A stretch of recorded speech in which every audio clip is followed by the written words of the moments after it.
Bom dia, boa tarde, boa noite, pessoal. Tudo tranquilo? Espero que sim. Tenham todos uma excelente Páscoa, né? Vamos iniciar as nossas revisões, começando pelas características gerais dos seres vivos, que para ser considerado um ser vivo, esse tem que apresentar certas características. Ser constituído por células, buscar energia para sobreviver, como os autótrofos, né, que são os seres vivos, como as plantas e algas que realizam nutrição por meio da fotossíntese.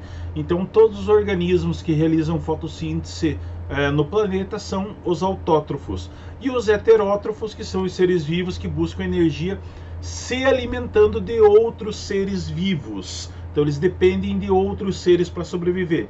Responder a estímulos do meio, se reproduzir e evoluir. São as características básicas dos seres vivos. De acordo com o número de células, a divisão dos seres vivos ela ocorre, né, pelo número de células em que eles se dividem. E elas podem ser unicelulares, que são as bactérias, cianófitas, os protozoários, as algas unicelulares e as leveduras, ou pluricelulares, como os demais seres vivos.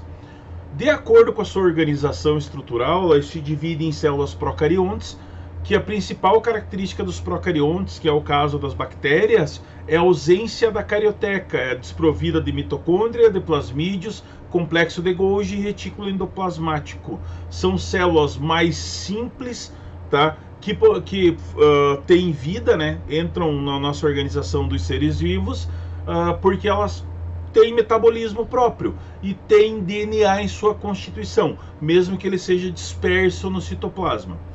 E as células eucarióticas, que possuem membrana celular individualizada e vários tipos de organelas, né, que são bem mais organizadas.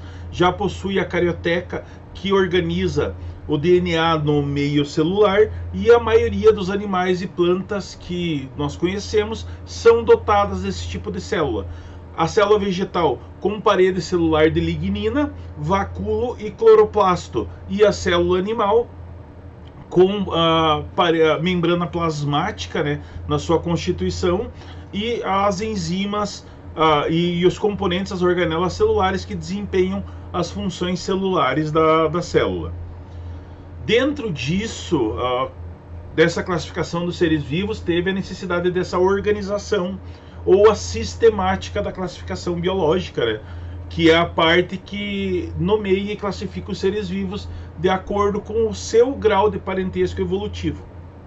Então, o Carlos von Linneu foi o precursor da taxonomia, né? O pai da taxonomia, e ele aproximou os organismos vivos de acordo com as suas características principais, né, e o grau de parentesco evolutivo. E isso foi uma necessidade de padronizar essa linguagem para o meio. Então permitiu se estabelecer a filogenia, né, ou a raça, a organização das raças com a sua origem. Então conseguiu colocar sequência de como os organismos, ou como os seres vivos surgiram no meio. Organizou os seres em taxons, né, a taxonomia, e facilitou o estudo, baseando-se na análise, nas semelhanças e diferenças entre os seres vivos, todos eles linkando com o indivíduo em comum, né, com o ser em comum, que originou todas as raças que nós conhecemos hoje. A classificação feita, a primeira classificação que foi feita pelo homem era de componentes perigosos e não perigosos, comestíveis e não comestíveis, venenosos e não venenosos. Isso daí, a partir disso, Aristóteles dividiu em dois grandes reinos: os animais, que eram seres com movimento, e as plantas sem movimento.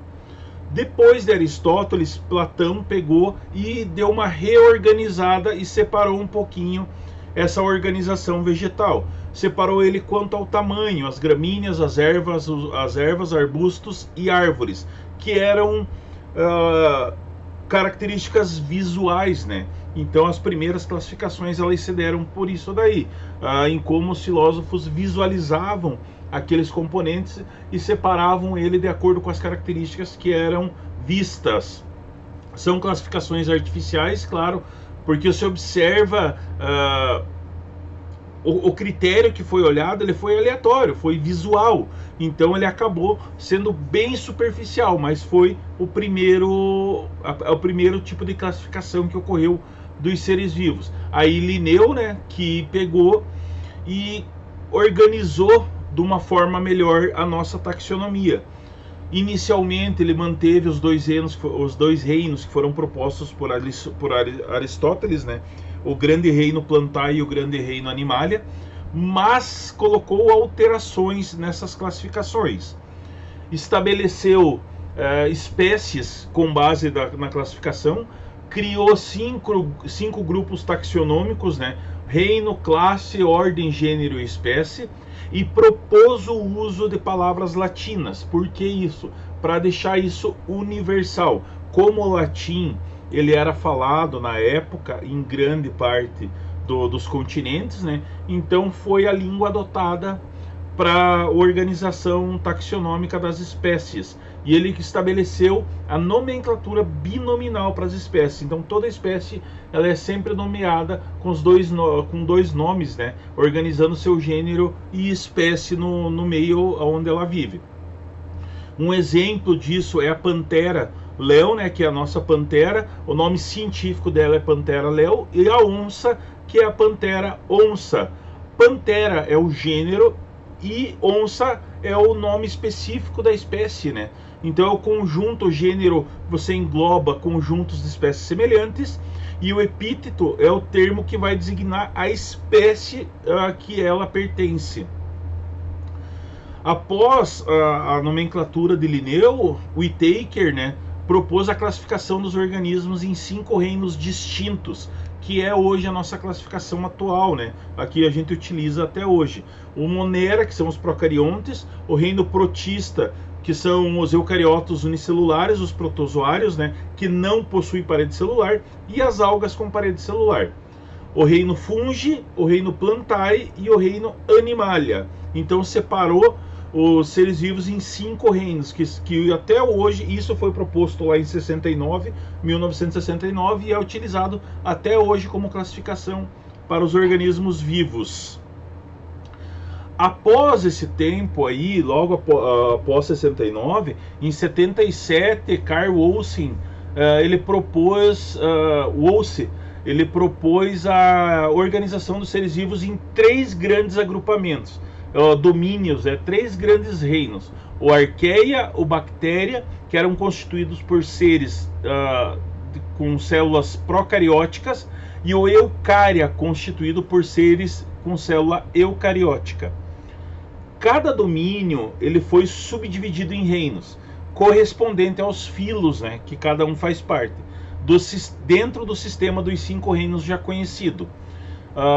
O sistema se baseou na análise de nucleotídeos do RNA ribossômico e outros critérios moleculares, como a estrutura molecular parecida, a presença de DNA ou não, e assim por diante. O grande reino das arqueias, que são os organismos procariotos, que frequentemente são encontrados em ambientes, né, com condições bem extremas, que são semelhantes às condições primordiais de surgimento da Terra, como os vulcões, a lava na crosta terrestre. Então, eles foram linkados como ancestrais das bactérias.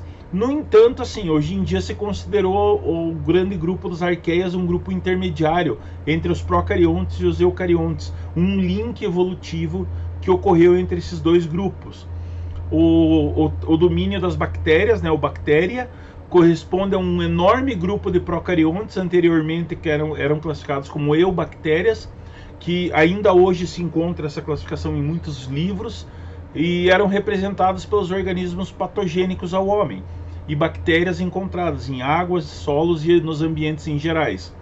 O do grande domínio Eucária, que no âmbito, dentro da visão microbiológica, corresponde às algas, protozoários e fungos, além de plantas e animais. Definindo, depois da definição desses três grandes domínios, a gente tem a definição dos 5 reinos, né, dos grandes 5 reinos. Homonera, que são seres unicelulares formados por uma única célula. Procariontes, células sem um núcleo organizado, o tipo mais simples de célula existente. Então são as nossas bactérias. Bactérias, algas cianofícias ou cianobactérias, que são as algas azuis, que anteriormente eram consideradas como vegetais primitivos. O segundo reino, protista, que são seres unicelulares ou pluricelulares eucariontes, que possuem núcleo individualizado e seu material genético está organizado nos cromossomos, né, dentro de um núcleo limitado por uma carioteca. Aí você tem a representação dos protozoários, como a ameba, o Trypanosoma cruzi, que é o causador do mal de Chagas, né, que é repassado pelo plasmódio, o plasmódio, que é agente causador da malária. Até a metade do século XX, eles ainda eram considerados animais primitivos, e junto com as algas, com as algas unicelulares e pluricelulares. Então, a partir daí, se organizou eles nos 5 grandes reinos. O reino dos fungos, então os fungos tiveram um reino exclusivamente para eles. Seres eucariontes uni e pluricelulares foram classificados como vegetais anteriormente. Nas primeiras classificações, eles entravam nas classificações nos grandes reinos dos vegetais. Mas, assim, como a sua membrana possui quitina, que confere a resistência da parede, né, da resistência para a parede, ela é uma molécula típica de insetos e que não se encontra entre as plantas. São heterótrofos, não produzem o seu próprio alimento, então eles dependem de interações com o meio para produzir o seu alimento. Não possuem clorofila, então eles não fazem fotossíntese, não realizam fotossíntese. E dentro desse reino nós temos as levenduras, os mofos e os cogumelos, que acabam entrando nesse grande reino, né, dos fungos. O reino animalia, que são já os organismos multicelulares e heterótrofos, que não produzem seu próprio alimento e dependem dos outros seres vivos para sobreviver. Englobam desde esponjas marinhas até o homem. Tá? Ele tem um dos maiores reinos que tem na divisão dos reinos da taxonomia. E ele pega desde as esponjas marinhas até o homem e todo o seu nível de organização.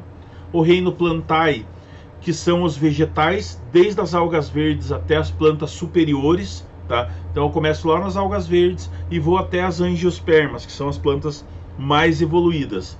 Caracterizam-se por ter células revestidas por membrana de celulose e são autótrofos, ou seja, produzem o seu próprio alimento pela fotossíntese. Então, com o cloroplasto que existe nas folhas dos vegetais, você tem a produção do seu próprio alimento, né? O cloroplasto capta a luz solar e transforma aquela energia, a energia solar, em energia química, produzindo alimento para a planta. Existindo assim dentro desse meio cerca de mais ou menos 400 mil espécies de vegetais já classificados. É claro, isso que tem classificação única, tá? As categorias então taxonômicas é o atual sistema de classificação biológica, onde o reino é um grupo de filos, os filos é um grupo de classes, as ordens são um grupo de famílias, as famílias são um grupo de gêneros, os gêneros são um grupo de espécies e o espécie é o grupo de indivíduo que é semelhante e se reproduz entre si, produzindo descendentes férteis. Então, para você ser espécie, você tem que ter características semelhantes, né, entre os indivíduos que englobam a espécie, tem que se reproduzir e gerar descendentes férteis, como ocorre no caso da reprodução da égua com o burro que gera o jumento. Ele não é fértil, então você descaracteriza ele como espécie, né? Ele é englobado a partir de outras duas espécies. Foi colocado como regra internacional, os nomes têm que ser sempre em latim, como uma nomenclatura. Para qualquer lugar que você chegar, os nomes vão estar descritos da mesma forma. O nome do gênero se inicia com inicial maiúscula, da espécie com minúscula. Os nomes são manuscritos, devem ser sublinhados, com exceção quando eles forem em itálico ou negrito. Exemplo que tem ali do Homo sapiens ou Homo sapiens. Então você pode colocar ele das duas formas. Ele pode aparecer sublinhado ou pode aparecer em itálico, né? A nomenclatura para a subespécie é trinominal. Então, quando você coloca uma subespécie que se originou por alguma pressão evolutiva do meio, você é colocado mais um nome nela, tá? Por isso que ela é trinominal. Como exemplo, nós temos a cascavel brasileira, tá? Que é a Crotalus terrificus, e a cascavel venezuelana, que é a Crotalus terrificus durísios. É colocada por características próprias de cada uma das subespécies. Então elas fazem parte das espécies da cascavel, né? Mas características próprias diferenciam elas em subespécie. A designação que é utilizada para os subgêneros, ela aparece entre o gênero e o epíteto específico dele. Como um exemplo ali, mosquito da dengue, Aedes stegomyia aegypti. Então, esse adento que eu tenho no meio do stegomyia é o meu epíteto, que é específico, tá? Para dizer que aquele cara é o transmissor da dengue. Então, a Aedes aegypti é o mosquito, né? E o stegioma é o adendo que é colocado, como ele é um transmissor. Como ele é transmissor da dengue, é colocado esse epíteto no meio, e ele é colocado entre parênteses com inicial maiúscula sempre. Isso em qualquer lugar que você olhar vai ser sempre assim. Numa prova que você for fazer, no Enem que você vai fazer, no vestibular que você vai fazer, tá? E tem muitas pegadinhas que podem ser colocadas com nomenclatura binominal, só na organização do nome. Então isso daqui tem que lembrar que o nome tem que ser escrito em latim, o nome do gênero tem que ter inicial maiúscula e da espécie minúscula, o nome deve ser sublinhado, exceto quando ele está em itálico ou negrito. Isso tem que saber, tá? E quando é colocada uma subespécie, a nomenclatura trinominal nesse indivíduo. Quando o autor da descrição for mencionado, né, o nome deve vir antes do termo específico, não pode ter pontuação. A data de descrição vem depois da vírgula. Então, por exemplo, assim, quem que eu vou descrever o Trypanosoma cruzi, né? Então, o Trypanosoma cruzi, Chagas, 1909, que foi quem descobriu, né, o Trypanosoma cruzi, que é responsável pela doença de Chagas. Tem prioridade os nomes registrados em primeiro lugar. Assim, se um pesquisador descreveu um animal já classificado, prevalece o primeiro nome, prevalece aquele pesquisador que colocou o nome, o primeiro nome, tá? O nome das famílias dos animais recebe o sufixo idae e o da subfamília inae. Exemplos: Felinidae, os Felinae, os Canidae. Nos vegetais se utiliza o sufixo ACAE para as famílias como a rosácea e a palmácea. Então isso é nomenclatura que é utilizada internacionalmente. Aí nós temos dentro dessas características evolutivas a sistemática que foi colocada no meio, tá? E ela compreende a filogenia, o que é a história evolutiva das espécies desses seres vivos.